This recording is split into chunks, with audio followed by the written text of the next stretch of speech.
제1절에 보면 직업심리학 연구 방법, 변인 측정, 자료 분석, 정질적 자료 수집 이렇게 되어 있는데요. 이 내용은 여러분들이 이제 보통 조사, 통계에 가까운 내용이기 때문에 상당히 어렵게 생각하는 분야이기도 합니다. 그러나 이러한 내용들이 여러분들이 시험을 보실 때 어렵게 출제되지 않습니다.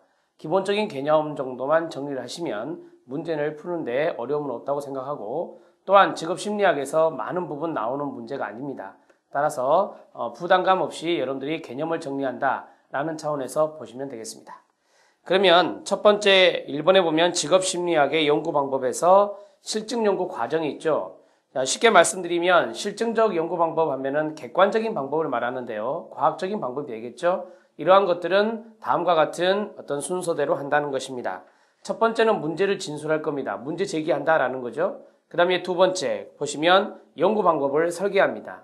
이게 바로 조사 설계라고 하는데 디자인을 하는 거죠. 전반적인 설계를 디자인이라 하는 것이고요. 그 다음에 자료를 수집하고 변수를 측정하는 겁니다.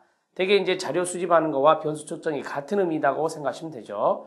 우리가 보통 조사 설계가 끝나면 설문지를 만들어서 그 질문지를 만들어서 측정을 하게 되니까 변수 측정의 과정을 거친 다음에 분석을 하겠죠. 그리고 분석하고 나서 결론을 도출하게 됩니다. 자, 이것을 PPT를 통해서 좀 정리를 해드리겠습니다. 실증 연구의 과정에서 객관적 연구 방법이 있습니다. 여기에서 여러분 교재에 있는 내용과 같은데요. 여기 아래에다가 좀 더 내용을 정리를 해보면 문제를 진술한다라는 것은 문제를 제기한다라는 것입니다. 자, 문제를 제기하고 그 다음 이제 연구 방법을 설계하는 겁니다. 이 설계를 우리는 디자인이라 한다는 거죠. 이 디자인을 할 때는 전반적인 과정을 디자인하는 것입니다. 전반적 과정을 디자인한다. 그러면 전반적인 과정을 디자인했으면 여기에 대해서 이제 우리가 측정을 하는 작업을 해야 됩니다. 그 이유는 객관적인 연구 방법이니까 측정이 가능해야 돼요. 측정이 어려우면 이것은 객관적인 방법이라고 말하기 어렵기 때문에 측정 가능하게 하기 위해서 우리는 자료를 수집해야 되는데 이거를 변수 측정이라 합니다. 제가 말씀드린 대로 질문지라든지 어떤 면접 조사표라든지 이러한 것들을 이제 만드는 것이죠. 만들어서 이제 자료를 수집하게 되겠죠. 이러한 과정을 거쳐서 이제 측정이 되면 이것을 분석을 합니다.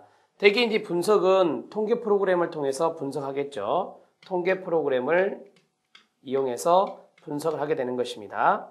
자, 통계 프로그램을 통해서 분석을 했으면 거기에 따라서 결론을 도출하는데 이 결론이 바로 일반화 과정이 되겠습니다. 그래서 우리가 보통 객관적 연구 방법의 목적은 일반화다라고 이야기할 수 있겠죠. 이렇게 하나하나 여러분들이 이해하시면서 이 순서를 봐주시면 되겠습니다. 자, 그러면 교재로 다시 넘어가세요. 2번에 보면 주요 연구 방법이 있습니다. 자, 주요 연구 방법에서 첫 번째가 실험실 연구가 있습니다.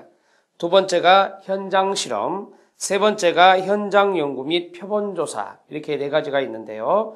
그러니까 디귿을 두 개로 나누면 이제 네 가지가 되겠죠.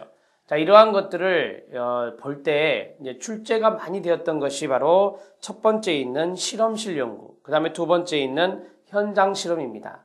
이 두 가지를 개념 정리를 잘 하시면 되는데, 자, 첫 번째 연구 기법 측면에 의해서 분류를 해보면 여러분들 실험실 연구라는 것은 우리가 보통 실험 설계라고 말합니다. 그래서 실험 집단과 통제 집단을 나누어서 하는 그러한 것들이 바로 실험실 연구라고 말할 수 있겠죠.